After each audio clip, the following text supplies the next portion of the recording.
असम और मिजोरम के बीच सीमा विवाद को लेकर हुआ हिंसक संघर्ष उस इलाके में खास मंशे से अशांति फैलाने की सुनियोजित साजिश हो सकती है, ऐसा असम और दिल्ली के शीर्ष लोगों को लगता है और इस दिशा में मामले की तह तक जाने की कोशिश की जा रही है।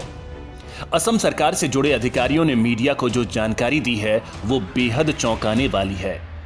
कहा जा रहा है कि जब से असम में हिमंता बिस्वा शर्मा ने सीएम पद संभाला है, उन्होंने बॉर्डर एरिया वाले इलाके में ड्रग माफियाओं और गौ तस्करों के खिलाफ बड़ा अभियान चलाया है।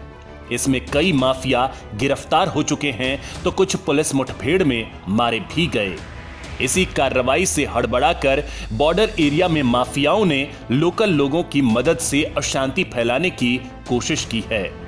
असम के अधिकारियों ने आरोप लगाया कि मिजोरम क्षेत्र के पुलिस अधिकारियों की भी इसमें मिलीभगत बताई जा रही है, जिसके चलते हालात बिगड़ गए।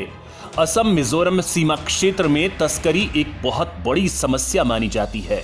ये सिर्फ गाय और ड्रग्स की ही नहीं बल्कि हर जरूरत की चीजों की तस्करी म्यांमार के साथ होती है। मिजोरम म्यांमार की सीमा से सटा हुआ है। इस सीमा का उपयोग भारत में ड्रग तस्करी के लिए भी किया जाता रहा है। जब असम ने ड्रग माफियाओं और गौ तस्करों के खिलाफ खास अभियान चलाया तो इनकी कमर टूटी। इस महीने की शुरुआत में असम पुलिस ने 32 किलो हेरोइन बरामद की थी, जो हाल के साल की सबसे बड़ी दबिश मानी जा रही है। म्यांमार सीमा से सिगरेट और दूसरी चीजें भी तस्करी होती हैं, लेकिन जब दबिश से इनका नेटवर्क उखड़ने लगा तो सीमा पर अशांति फैलाने की कोशिश की।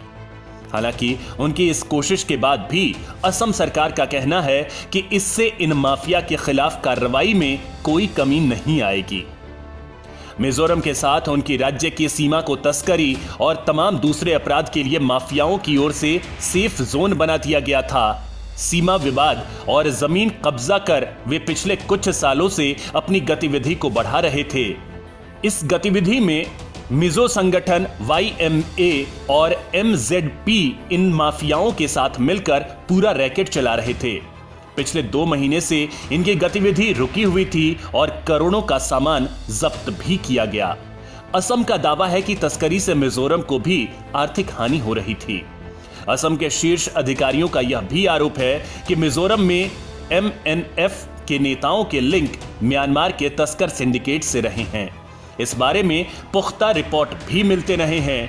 इनका मुख्य वित्तीय स्रोत इसी माफिया सिंडिकेट से था। इनका कहना है कि मिजोरम में राजनेताओं से इन माफिया को सपोर्ट दिए जाने के पीछे यही मुख्य कारण है।